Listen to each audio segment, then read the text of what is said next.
Good day. I'd like to welcome you to a TN275 network tutorial. What we're going to be doing today is creating a two-tier network. What I have here presented is a completed topology of what the network will eventually look like when we're completed today, including IP addressing of the devices and also the connections between each branch.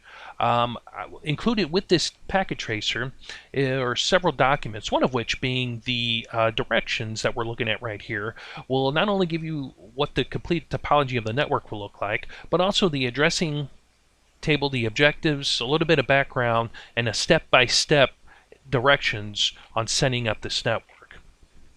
Now, to get started with the network creation, what we are using and what I've used is a little tool called the CMO Network Generator tool. Now, again, for time consideration, I'm not going to cover too much in depth of this tool because there are videos out there that go a little bit more in depth on how to use it and how to generate several networks or several types of networks. So what we're doing today is we're going to be choosing our static routing with no VLANs, and we're going to be working with a two-tier Class B network, so a /16 network today. Now, as you get further along in your TN courses, what you'll be able to do is you'll be able to come here and mess with your different, experiment with your different routing protocols, such as your RIP, OSPF, EIGRP, and then as you progress with your VLANs and such. So to start things off, we'll go ahead and we'll select our network, and as you can see, it automatically generates a network up here. The cool thing about this tool is if you have any questions on your subnetting, you can click on the branches and even including the WAN to let you know, if you're subnetting correctly. And at any time, if you get stuck on your commands on configuration of the routers or switches, just feel free to click on them. It'll give you the basic configuration that you'll need to help you along, including your IP route or your next hop to over here to the next router. This includes also for your switch. So let's go ahead and start out here. For time consideration, I've already chosen an IP address. So I have chosen an IP address of 10.11.0.0/16. Okay, again, a Class B network. Now, what we have to do is figure out, well, a /16 for the amount of networks we're going to need is not going to work at all. So bringing this back up, the /16 is quite large. So if we use a /16, we're going to be wasting a lot of IP addresses. So taking a look at our network, we have 1 network, 2, and then 3rd network, counting the WAN. With this in mind, we know that a /16 gives us 65,536 hosts. So what we will need for our network is 647 hosts for this one, 525 hosts for branch B, and in between you need 2 IPs. So knowing this /16 is too large, we look at a 255. A 255, and for the sake of just explaining also this just easy to work with, I go 255 and I always work in the last octet. So if I go here to 255, I look back here at a /32 255, that has 1 network. We know with our topology that is not going to work. Now we can go larger to a /15 or 14, but as you can see that as we progress, as the CIDRs get smaller, the hosts become larger. So with this subnet guide that I've created, we know a /16 is a .255. And we come back here knowing that we need 3 networks, but since we oscillate by double, we know that we can look at the 4. So if we can go larger, or we can go back to include all 4 networks. So we have 1 network here, /16. If we go to a /17, that's 2 networks. Or we can go to a /18, and have 4 networks. Now, yes, we'll only use 3 of those networks, but the 4th network can be used to add another branch later on or to expand in the 2-tiered network configuration. So looking down here quickly at our subnetting, we know that a /16 is 255. This is our first octet. And here's our second octet. We know that 255 and all these bits are used. With the last 2 octets, all of the bits are open. Now, we are going to need to borrow 2 bits in order to get our /18. So we come down here and we borrow those 2 bits right there, leaving all of those bits alone, open. So we went from a 255 to a 255 0.0 to a 255 255 192.0. So what we'll do is we'll move along here to our subnetting. And so we'll bring this up quickly. So right now we know that our network as it stands right now is at 10.11.0.0/16. However, we know that's quite large, and we already know that we'll need a 10.11.0.0/18. This will give us the networks that we need, the 3 networks that we need with 1 for expandability. So knowing that this is the case, what we can do is start our subnetting. So we could go right here, but now let's take a step back and let's look at this. So we know that a /18 is a 192. So looking again at the 4th octet, which this is personal preference, is what I like to work from just for ease. I know that a 192 has 64 hosts. So I know that my network is going to oscillate by 64. So this will be a 10.11.64.0, 10.11.128.0, 10.11.192.0, and if we add 64 to that, we'll get 256. So since that's not the case, we could do a 10.12.0.0. Now these are all /18s, and we know that these are all the same.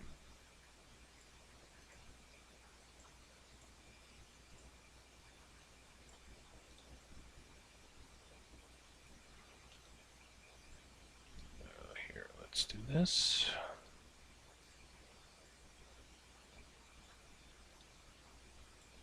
Okay. So our first IP is going to be 10.11.0.1, with our last IP being 10.11.63.254, 10.11.63.255, and our subnet is going to be the same for all networks. So what we're going to do is go ahead and just copy this, and we're going to go ahead and just paste this in. So our first IP of this one is going to be 64.1. Our last IP is going to be 10.11.127.254. 10.11.127.255. 10.11.128.1. Again, if you fall behind, please do not hesitate to pause this video. So 10.11.191.255. Okay, so 10.11.192.1, 10.11.255.254, 10.11.255.255. And for the sake, we'll just go ahead and we'll subnet this one here for the extra network.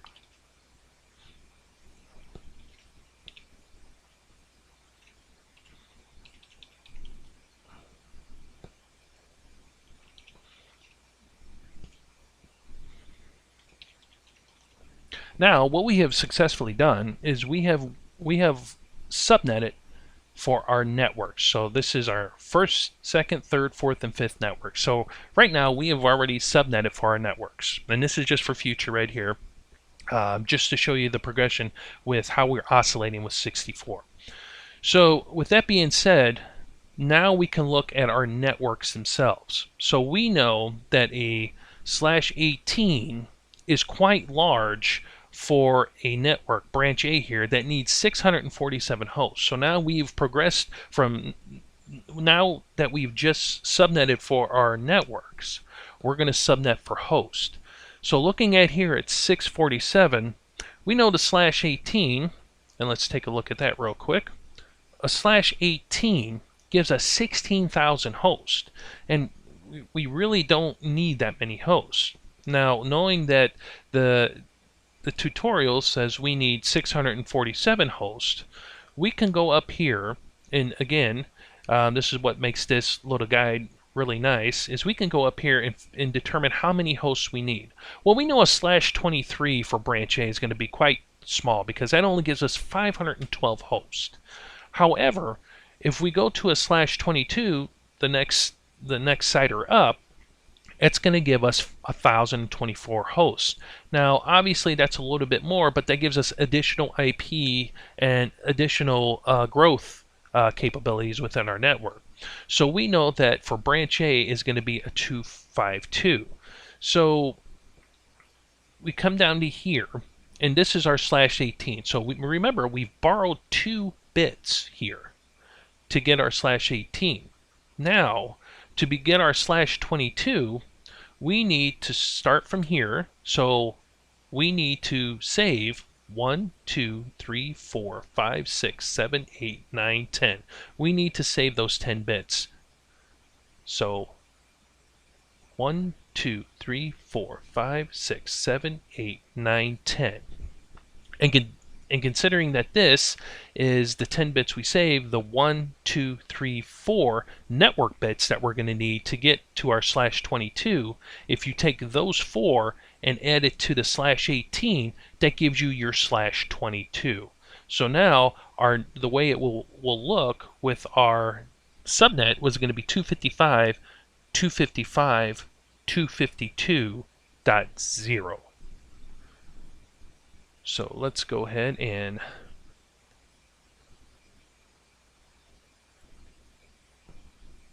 so for branch A, let's go ahead and use subnet 3.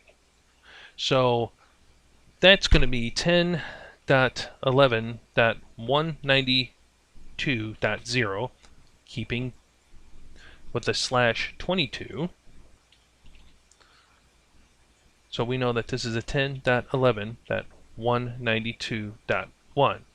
Now, a /22, since we need 600 hosts, we're going to need 3 networks in there.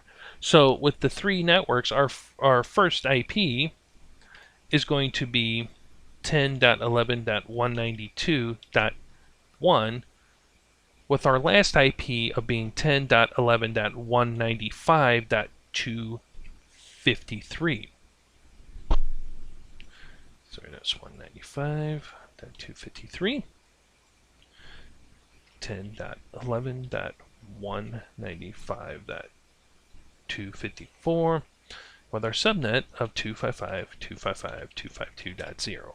Again, the subnet /22 is a 252, so 255.255.252.0.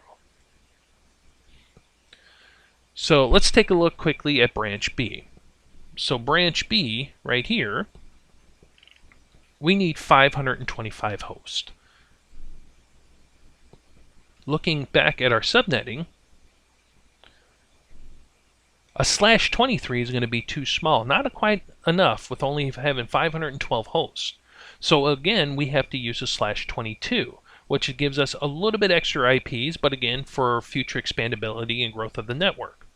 So a /22, 255, 255, 252.0. Because again, knowing that we need that many hosts, we count 1, 2, 3, 4, 5, 6, 7, 8, 9, 10.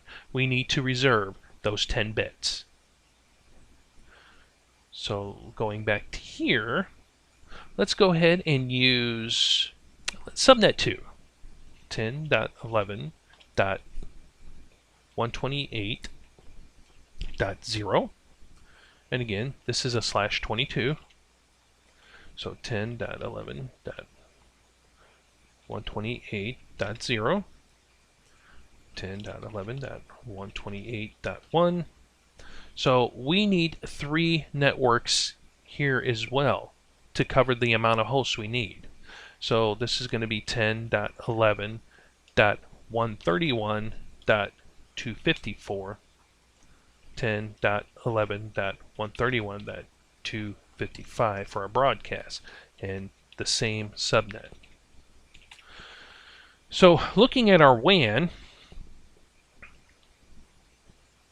we know that the WAN itself is just going to need 2 usable IPs. So four IPs, one for your broadcast, one for your gateway, and 2 IPs to connect between this branch and that branch. So looking at our WAN, let's use subnet 1. So we know that 10.11.64.0. Now let's look at our subnet sheet really quickly. So we know that we need 4.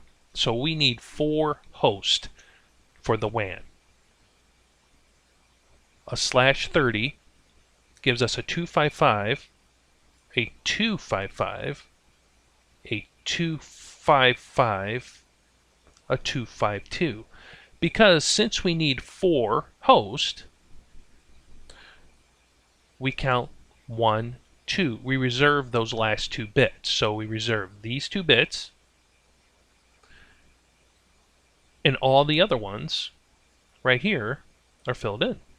So we reserve those 2, and we borrowed all of those to get these.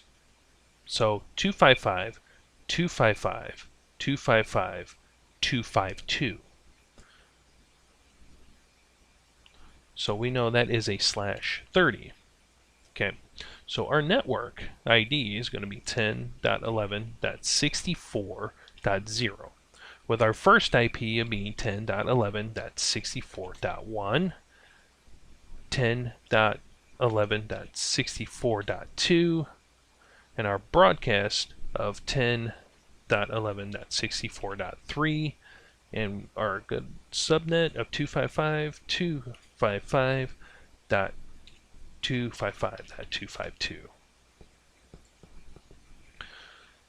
So with that being done, let's go ahead and let's start with our packet tracer.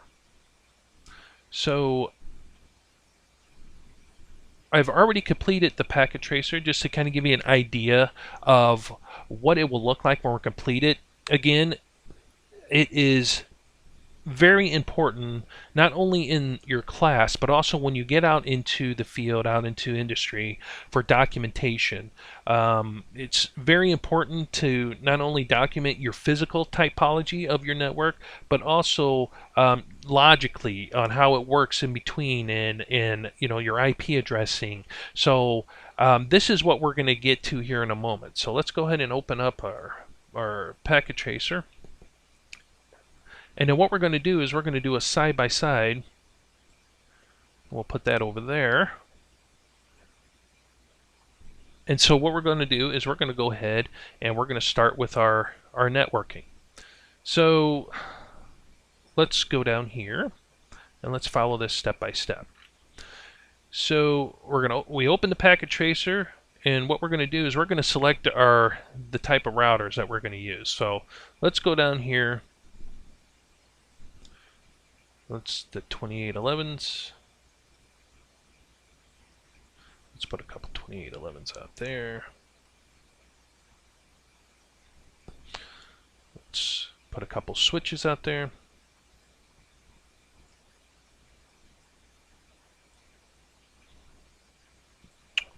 Let's make this big so everybody can see it. Let's go ahead and put a couple PCs out there. Okay, so going down here to this this connection icon that looks like a lightning bolt, we're going to go ahead and start connecting our gear, our devices here. So we know that unlike devices gets a straight through cable. So this is our straight through. Now the way you connect these again is all personal preference, but when I design networks, I always make it consistent. So that's why I connect from here to port 1, and I'll do the same thing over to here on the switch. And so unlike devices, we'll go here. Now again, I always use 0, 1 going down. Personal preference, you may use 0, 0. And I always connect it to 0, 24.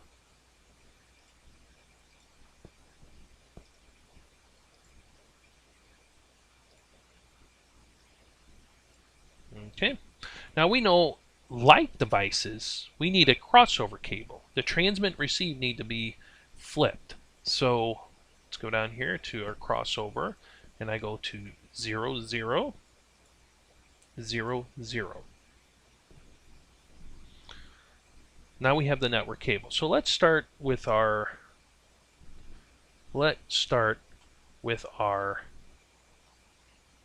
configuration. So let's open up router 1. You hit no. Enable. Config T. Hostname R1, so that we know what we're doing, so that we know what device that is. Okay. So now that we got that, let's go ahead and go into our interfaces. So int.fa0/0. Okay. IP address of 10.11.64.1, 255.255.255.252. No shut. Okay. Let's go to our internal facing interface. That's FA01, so we'll go INT FA0/1, IP address of 10.11.192.1, 255.255.252.0. No shut. And as you can see, that link came up. So with that being said, let's go ahead and let's exit out of there. Then let's go to IP route of 0.0.0.0.0.0, and we're going to go to the next hop of the router. So that's going to be 10.11.64.2. So what that is indicating to this network here is that anything that if anything's routed in here, it's trying to get out and it doesn't know where to go, that this is the gateway of last resort to send anything that it doesn't know how to route in this network out this interface over to this network. So let's go ahead and move along. Let's move along to our switch. So now with our switch, let's hit here. We're going to do enable config T hostname. Let's call this switch 1 just for identification purposes.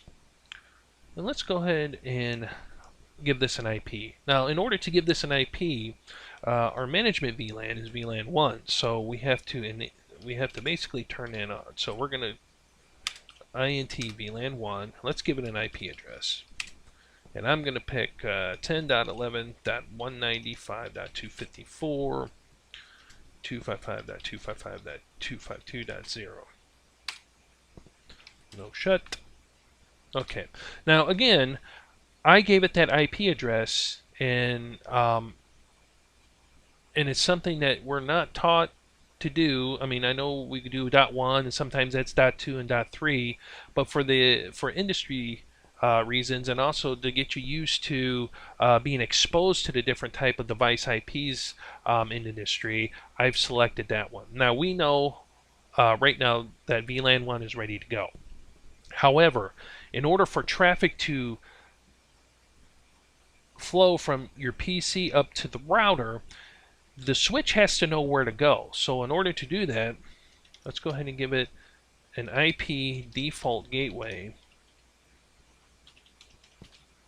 and the default gateway is this router. So we know that that IP is 10.11.192.1,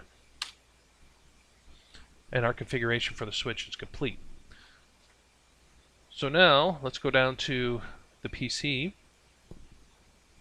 Let's go to desktop, IP configuration, and let's statically set this one to 10.11.195.253, 255.255.252.0, and we're going to use the default gateway of our internal interface on the router. So it's going to be 10.11.192.1. So let's go over here to the command prompt, and let's just make sure that we can ping. Let's make sure we can ping ourselves. Okay. Let's see if we can ping that switch. Now, if you get a couple timeouts, don't worry about it, because what it's doing is it's building up the routing, the routes in the router. So as you can see, we got one request timeout, and we have 3 successful pings. And if you're worried, you can always run it again. So now let's see if we can ping the gateway. So if we can ping the gateway, this network should be good to go. Excellent. So now we're going to move on to the next network. So again, opening up the router. No. Config T. Oops, sorry. Enable. Config T. We're going to change the host name to R2. So now we're going to configure our WAN. So let's go into INTFA0/0, IP address of 10.11.64.2, 255.255.255.252. No shut. Now we've brought that connection up between the WAN. And so now let's go and do our internal. Let's move this over here. Let's do our internal interface. So let's do INTFA0/1. And as you can see, why I keep it consistent, so I know that 00 for me is going across the WAN, and 00 on all, or 01 on all my routers is going down into my local LAN. So let's give this an IP address of 10.11.128.1, 255.255.252.0. No shut. Okay, so now we brought that connection up. Now, let's do our IP route. So what we're seeing is that anything on this network that does not have a home, to send it out this interface over to here. So this IP address is 10.11.64.1. So that router is configured. So let's moving along to our switch. Enable config T hostname switch 2. Again, we have to initialize VLAN 1, the management VLAN, and we're going to give it an IP address of 10.11.131.254.255.255.252.0, and we're going to bring it online. Okay. And so with that being said, let's go ahead and give it a default gateway. So IP default gateway, and the default gateway is going to be the internal interface of this router. So that's going to be 10.11.128.1. Okay. Moving along to the computer. Let's go ahead and go to desktop, IP configuration, 10.11.131.253, 255.252.0, 10.11.128, So, with that being said, let's go ahead and start trying to ping this network. So 10.11.131.253. See if we can ping ourselves. Oh. So ping 10.11.131.253. Okay, we can ping ourselves. Let's see if we can ping the switch. And again, we may get a couple request timeout, but that may be because that it's building the route tables, and that's exactly what was going on. So just for consideration, we'll run it again to make sure. And now let's go ahead and see if we can ping the gateway. Excellent, we've pinged the gateway. Now let's see if we can ping the WAN. We can ping the WAN. Now we're going to reach across the other side. And now we are pinging this router from this PC.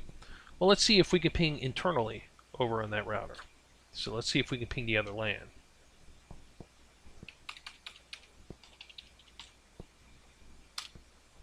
Okay, so we're pinging the inside interface of that router. So let's go ahead and try to... And again, it's going to take a moment to build the route tables between these two.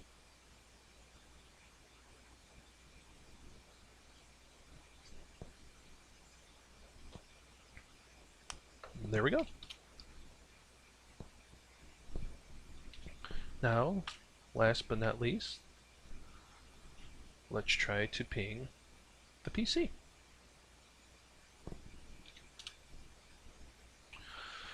Okay, so what we've accomplished so far is we've connected our networks, we've addressed them IP-wise, and we went ahead and we've tested the flow of connectivity between both networks. We know that they both ping. So now our next step is going to be labeling. Labeling is really easy here in Packet Tracer. So let's go ahead and let's put up our original network up here. So 10.11.0.0/18. Okay, so we'll come over here, and we know that branch A was 10.11.192.0/22, or 255.255.252.0, and we know that this one over here was a 10.11.128.0/22, or 255.255.2.0. So we know that this network here, 11.64.0/30, or 255.255.255.252. Okay. So the internal is 10.11.192.1.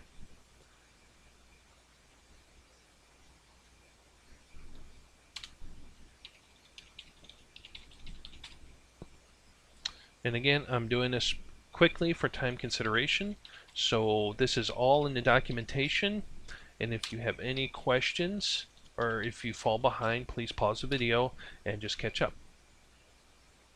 11.192.1. That's our default gateway for the switch. So 10.11.195.253.0. So 10.11.192.1. Okay, let's go over this way. So we know that the internal interface on this one is 10.11.128.1. 255.250. And as you can see, the more you do this, the easier this will become. I cannot stress how important it is to make sure that the topology of your of not only the physical network, but logically is spot on with your labeling. It will only save you time in the future, especially when you come to larger and more complex networks. Let's go down here, do 10.11.131. 253.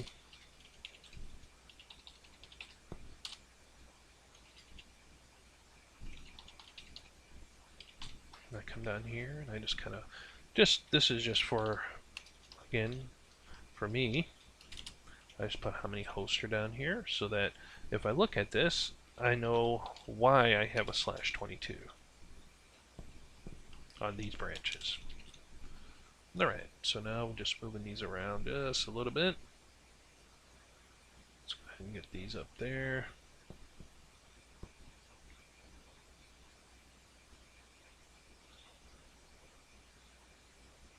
And then we forgot to do one thing. We forgot to label both sides of our WAN.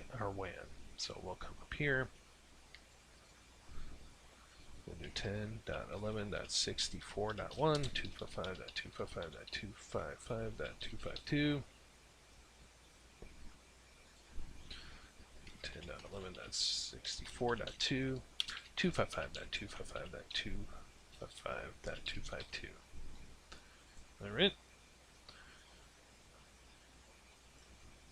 Make sure we hit save. And that is our network at a glance. So again, we have, going by this guide here, let's bring our guide over.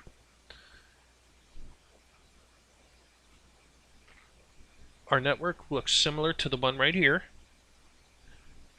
With the addressing table and our objectives, we connected to devices using proper cable connections. We configured our devices.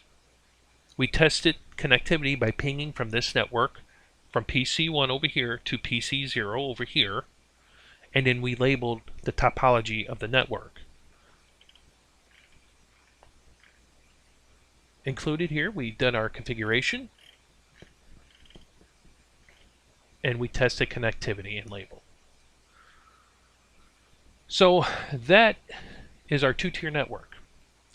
And I wanted to thank you for joining me today. And if you have any questions, please feel free to revisit this network diagram that we've done today, this network setup, and also the included tutorials that are with this packet tracer. Have a good day, and thank you.